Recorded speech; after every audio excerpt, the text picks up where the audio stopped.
Okay, let's unpack this.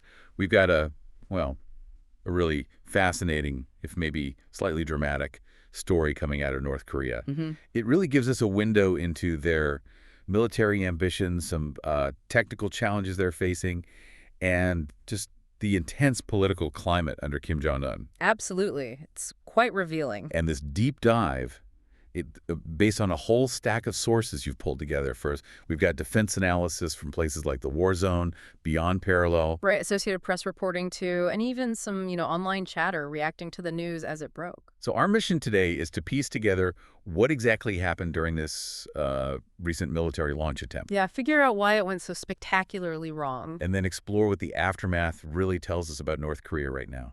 And what's particularly interesting, I think, is how this whole incident just lays bare both a major technical failure and the regime's, well, incredibly harsh reaction to it. Definitely. So let's start with the event itself. The sources you looked at, they confirmed that on May 21st, 2025, North Korea tried to launch a brand new 5,000 tonnage destroyer. That's right, at the eastern port city of Chongjin. And this was the second ship of this particular class, the Cho Haeon class. And crucially, this wasn't some quiet behind-the-scenes thing. Yeah. Kim Jong Un himself was there. Yeah, his presence really underscores how important this vessel and, its successful launch was supposed to be for the regime's image and plans. But instead of this triumphant launch, something went, well, terribly wrong. Terribly wrong is putting it mildly. Satellite images that came out just a day later, May 22nd, they paint a really stark picture. What do they show? The ship is significantly damaged. It's literally lying on its side right there next to the dock. Wow. And what's fascinating here, as you mentioned, is the regime actually admitted something happened. That's unusual. It is unusual to admit an accident like this publicly, though their description of the damage was, let's say, quite different from what outside observers could see in those images. So what did the images show visually? Well, the satellite pictures obtained by various sources show the ship listing very heavily, and you can actually see blue tarpaulins draped over parts of it and over the slipway, too. Trying to hide it. That's the analysis, yeah. An apparent attempt to obscure the full extent of the damage from overhead surveillance from satellites like the ones that took these pictures. In North Korea, through their state media, KCNA, they reported Kim Jong Un's reaction. Oh, yes. He apparently called it a serious accident and criminal act caused by absolute carelessness, irresponsibility.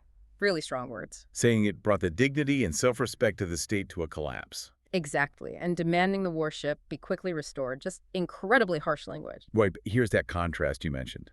While Kim's words are furious, the official North Korean report claims the damage was, what, minor? Yeah, incredibly minor according to them. Just some scratches on the hull, maybe some seawater got into the stern section. And repairs would take, like, 10 days. That's what they claimed. Yeah. Which is just, vastly different from the visual evidence of a ship on its side looking severely damaged. It really suggests the damage is much, much worse, potentially a total loss even. Outside observers looking at those images strongly suggest that, yes, either a total loss or requiring extremely difficult and lengthy repairs. That disconnect is, it's very telling. It truly is. And this stark difference, it naturally leads us to the crucial question, how did this happen? How did such a high-profile launch fail so spectacularly? So what does the analysis tell us about the technical cause? Well, at satellite imagery, it offers a pretty big clue. Okay. Sources looking at the images and the type of launch indicate the likely technical cause was related to the launch process itself. Specifically, something called a sideways launch. A sideways launch. Okay, explain that a bit. Right. So instead of sliding down a traditional slipway stern first or bow first, the ship slides into the water broadside sideways. It's a method used sometimes, often when space is limited. Okay. What the analysis suggests happened here is that the wheeled unit supporting the stern, the back end of the ship, slid into the water too soon, or improperly. Ah, so one end went in before the other was ready. Seems like it. Causing the stern to swing out into the harbor while the bow, the front, was still stuck on the slipway.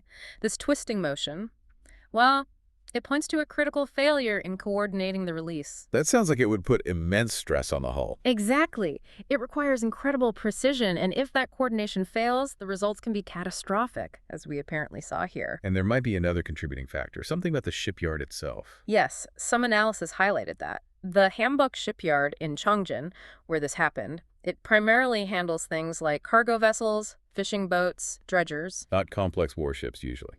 Generally not, according to these sources. They suggest the shipyard might lack the specific, deep expertise needed for building and launching large, sophisticated warships like this guided missile destroyer. It's a different kind of engineering challenge. Absolutely. Yeah. Building a bulk carrier is complex, sure, but engineering, balancing, and launching a modern warship packed with systems it's another level entirely. Tighter tolerances, different weight distributions. And people discussing this online, they speculated about other things, too. Yeah, the sources noted some online discussions speculating about maybe improper weight distribution, or perhaps the ship didn't even have its engines installed yet, making it harder to balance. But the sources don't confirm those as definite causes. No, they don't confirm those directly, but it highlights the range of things that could go wrong in such a complex operation, especially if, the facility isn't fully geared up for this specific type of vessel. Okay, so given Kim Jong Un was right there watching, Hmm. and his description of it as a criminal act, the fallout for the people involved must have been pretty severe. Oh, absolutely. Swift and severe. Sources report, and this was confirmed by state media like KCNA, picked up by the AP too, that North Korean authorities detained 4 officials over the failed launch. 4 officials detained. Yes. And what's notable here, according to the analysis, is that this kind of public punishment is actually quite rare for North Korea, specifically when it's tied to a botched military display like a launch. So it signals this was taken extremely seriously. Very seriously. It sends a clear message about how Kim views this failure a public embarrassment, and it underscores his intense focus on discipline and pushing his military buildup plans forward no matter the cost. The Central Military Commission apparently stated those responsible can never evade their responsibility for the crime. Right. Very ominous phrasing. Now, your sources don't detail the specific punishment they'll face, Huh. but online discussions, naturally reflecting concerns about the regime's history, speculated about very severe consequences, not just for the officials themselves, but potentially extending to their families, too, which has happened in the past. And experts note that while Kim was known for purges earlier on, Yeah, when he was consolidating power after his father died. Reports of those kinds of wide-scale purges have been less frequent recently. He's seen as having established absolute power, much like his father and grandfather. but this incident shows. It shows that even with that absolute power, major failures, especially ones that happen right under his nose and cause public embarrassment, still carry potentially dire consequences for those deemed responsible. Okay, so beyond the immediate failure and the fate of these officials, this represents a pretty big setback for North Korea's wider military goals, doesn't it? Especially for their Navy. A considerable setback, yes. Remember, this was supposed to be the second ship of this new Cho Haeon class. The first one was unveiled just recently, right? With a lot of fanfare. Exactly, just last month. That first ship was presented as North Korea's largest, most advanced warship. Reports suggested it was designed for various weapons, maybe even nuclear missiles down the line. And possibly advanced systems, too. Like VLS. Potentially. Vertical launch systems. That's the capability to launch missiles straight up from silos in the deck and maybe phased array radar, which is a modern, powerful radar system. Big claims were being made about its capabilities. So losing the second ship of this supposedly advanced class? Well, assuming it is a total loss or it needs incredibly difficult repairs, as the images suggest, it directly disrupts Kim's stated plan. What's that plan again?